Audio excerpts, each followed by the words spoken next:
Hi guys, this is Mr. Assassin and I'm here to do Attack on Titan chapter 64 review. The chapter has just come out last night from what I believe, and I read it, and the chapter has a lot of new information for us. So I read the chapter 3 times, and I made all this hypothesis in my mind. So I went back and I reread some of the chapters, and I recommend you do the same. Before you read this chapter 64 of Attack on Titan, go back and read chapter 40, that is titled Ymir. So chapter 40, and read chapter 46, the one after Rainer and Bartholomew, or whatever his name was, the colossal titan, they kidnapped Eren. So chapter 40 and chapter 46, read those chapters and then read chapter 64, and you would see that there was a foreshadowing of the events that will come, and also what the armor titan Rainer is talking about in chapter 46 now gets a whole new meaning. And now, after I read chapter 64 and I reread chapter 46, I'm thinking that there are titan factions. So the same way as in the human world there are royal families and such, that like the race family right now, the Reese family, the same way there are families in the Titan world, and some of the Titans want to control the population by influencing their memories, by influencing their hearts, and some of the Titans want to free the human population, and everybody fought that the armored titan and the colossal titan Rainer and I will just call him Bartholomew. Everybody thought that they were evil, but it seems that they were trying to save Eren from the evil inside the citadel. So now everything gets a whole new meaning. So very important, reread chapter 40 and 46 and then read this last chapter. I guarantee that you will get a kick out of it. Now let's go on with this chapter. So very important in this chapter,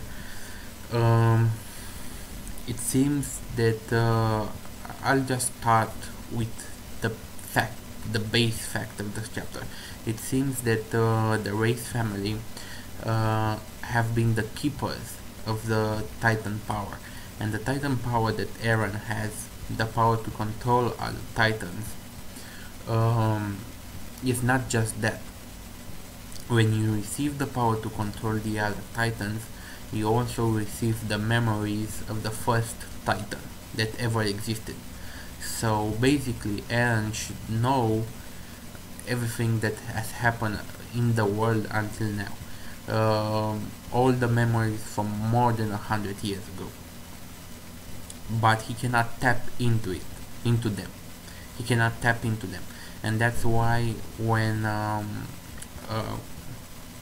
Krista's father, the Race family head, let's say that's why when he unlocks some of Eren's memories, Eren seems displaced. He has these memories, but he doesn't remember himself doing it, which contributes to the lie, because I always thought that Krista's father was lying, and Eren didn't actually kill his father. And now that we find out that he has all the memories of the previous rulers of the Titans, because we can call them rulers. If you can control the Titans, then you basically can rule them. You are part of a royal family of the Titans.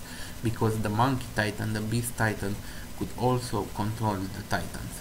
So you see, it makes me think that there are royal families inside the titans. How do I say this? Political system, not political system, but um, hierarchy. So there are certain families that could control the other titans. The monkey titan could do it, or the beast titan, whatever. Aaron can do it.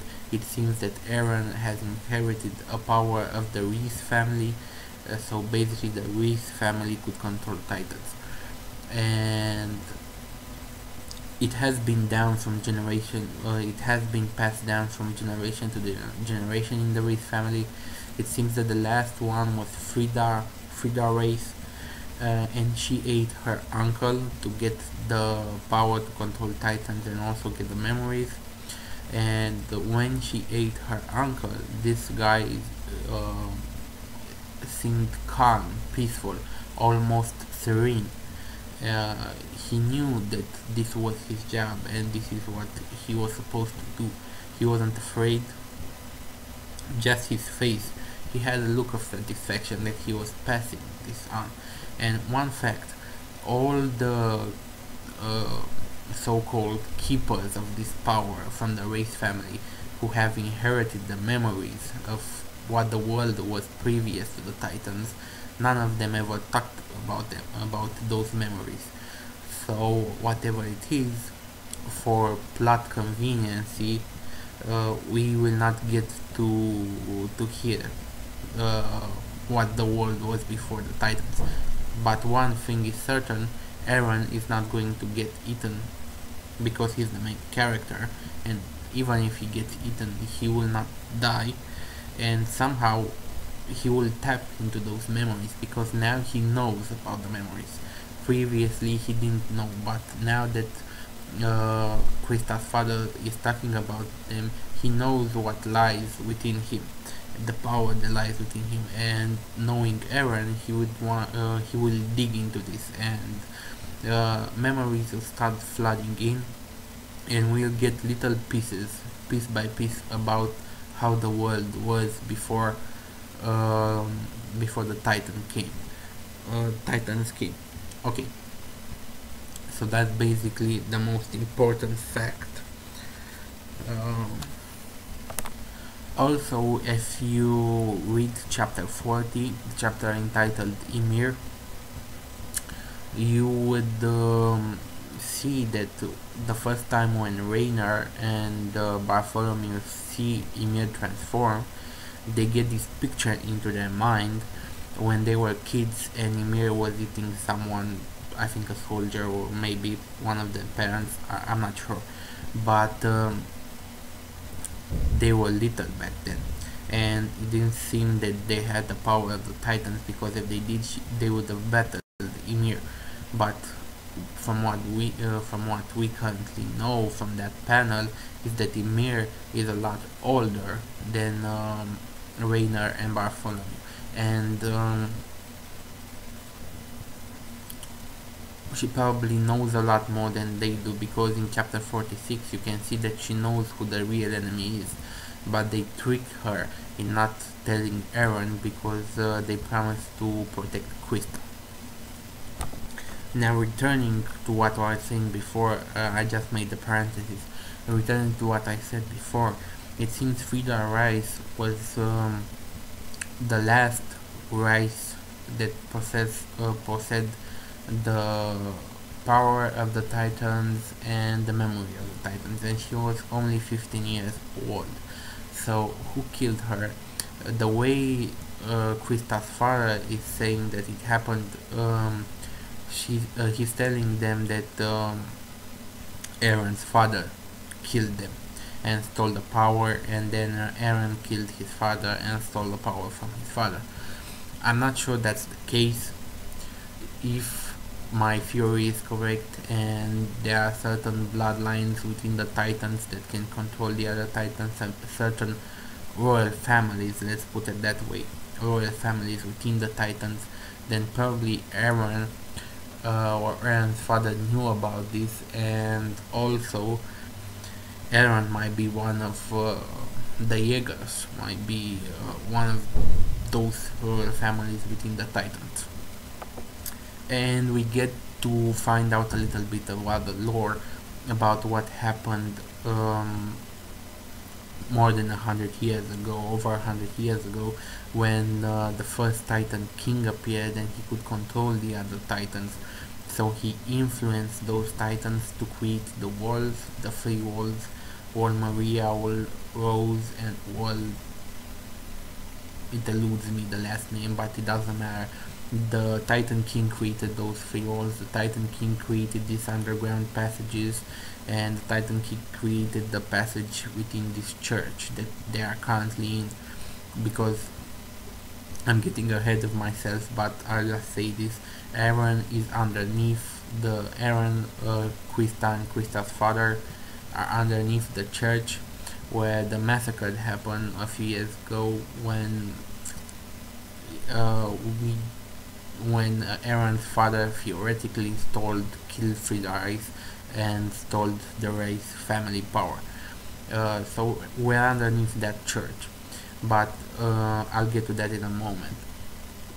He created this Titan King, the walls, he created the underground passages, he created everything, and he should have been really powerful, because this underground passage that they're in, it somehow inhibits Aaron to transform, and it's unlocking his memories, and it's also glowing, a sort of glow. So we know that the walls are created from Titan material, and probably this passage, this underground passage, is also created from the Titan itself, from the hardening of the Titan. So what his powers were, besides being able to control the other Titans, we don't know currently, but I'm thinking this guy was very powerful. Now, after he created the walls, after he created the underground passage, and he influenced the hearts and minds of all the people in the world except certain bloodlines. And this is where things get a little bit tricky.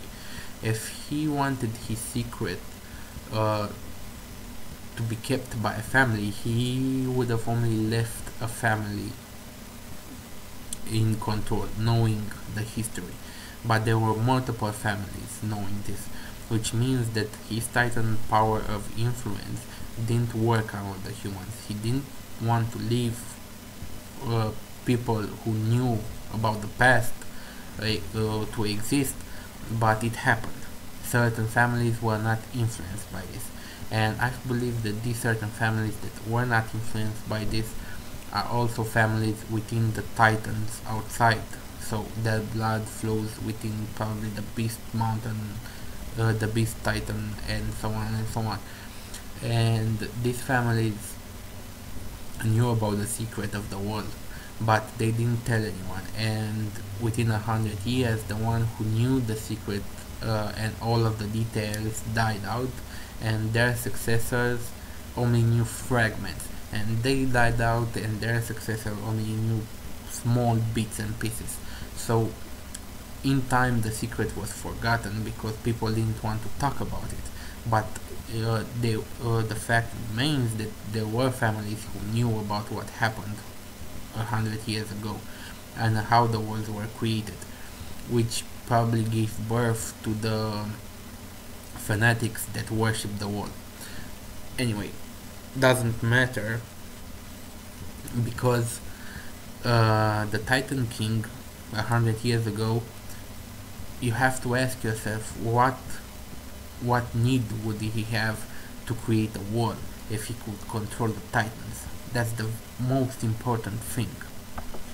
If he could control all the Titans, then what was his needs to create a war and protect humanity? Couldn't he just order the other Titans to get out of there, go somewhere on another continent or whatever? And if you think about it that way, you realize that he wasn't the only one who could control the Titans. There were probably other Titans who could do the same thing, and there was like a battle between Titans. So this guy wanted to protect humanity, was one of the guys who wanted to protect humanity, so he created the walls and he protected humanity. But there were other Titans who have the ability to control Titans who want to destroy the humanity, and there's this internal war, or this internal war. The Titans are fighting. They are fighting amongst themselves, amongst who can better control the hordes of Titans. And we'll get to find that out in the future, of course. Now that Aaron knows he has these memories, he will start remembering little by little, and we will get to find out bits and pieces as the story goes on. But we can already attach some complexity to the Titan's world, because until the Beast Titan appeared, we thought that Titans were just mindless monsters. Then the Beast Titan appeared, and we got a little hint about the order inside the Titan ranks, and now this acknowledges or confirms the order inside the Titan ranks, and that there might be royal families inside the Titan ranks. Okay, and now we jump to the other part of the chapter, which actually is the first part of the chapter. Levi and his squad get to the church.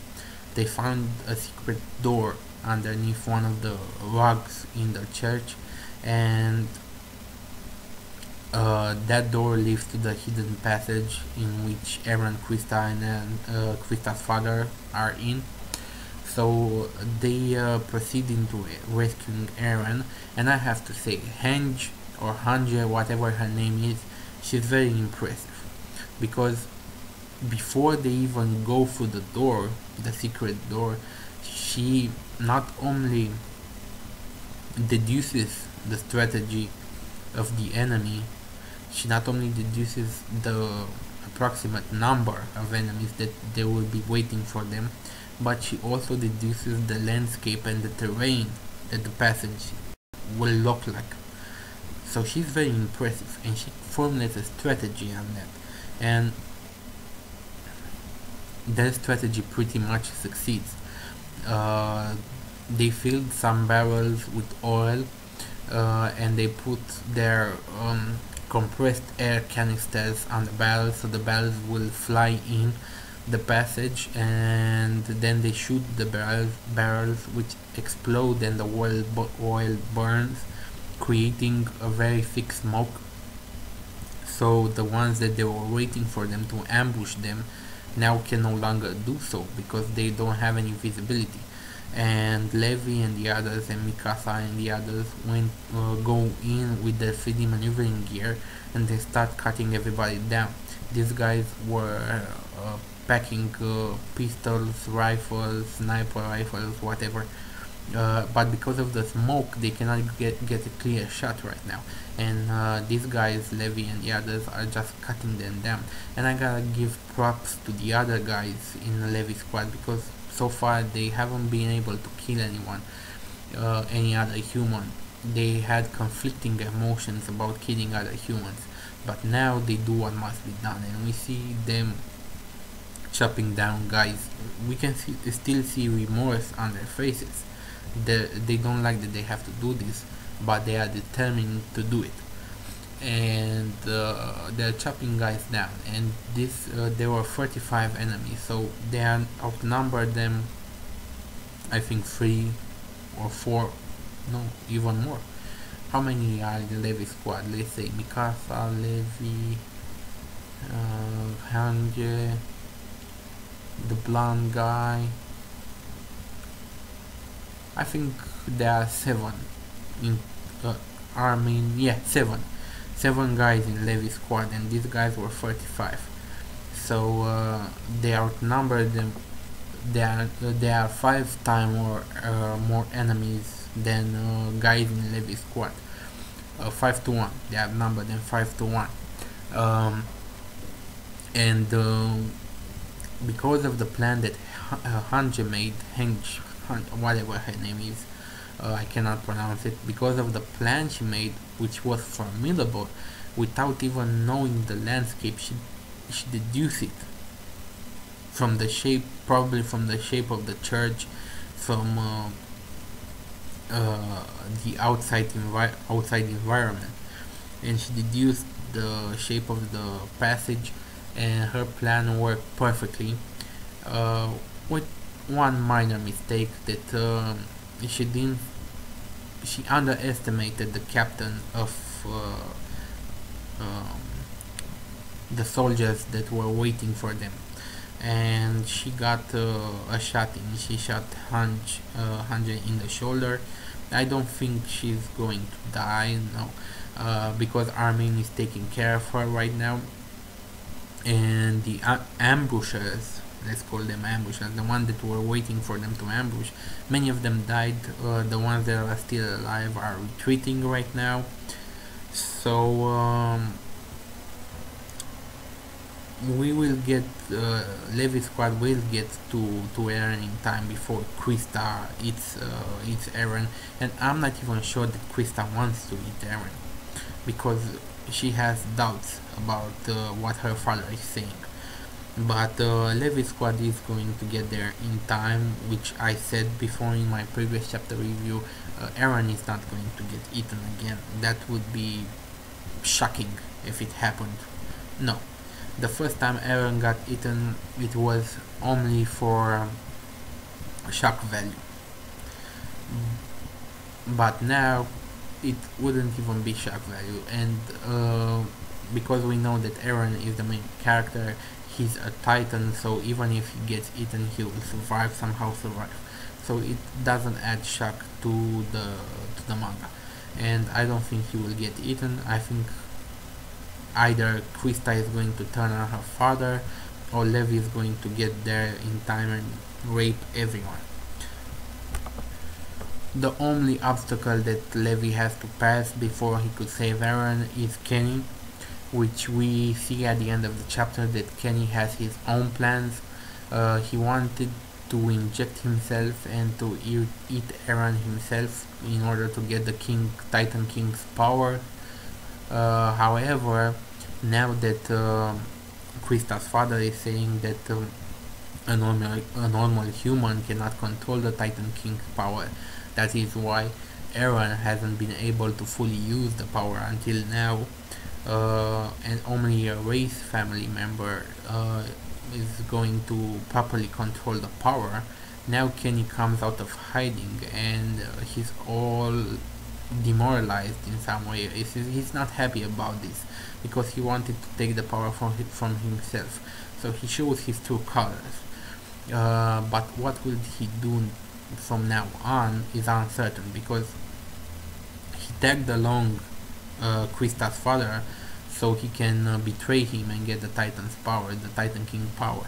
But now that he knows he cannot get the Titan King's power, what would he do? Would he still be loyal to the race family, or would he leave, or would he prefer to actually help Levi into saving Eren? We don't know. We will get to see that. But for now, Kenny is a little bit mad that his plans cannot end up to fruition. And that's basically it. I will say it one more time. Read chapter 40 and chapter 46. They get a whole new color to them after the chapter today. A whole new color. And I guess I'll wait for the next chapter next month. Not even next month. The issue will return in February, so we have to wait until February now to get a new issue. And I really wanted to see what happens, but I guess with Attack on Titan you get what you get. And yeah, that's basically everything. See you guys next time.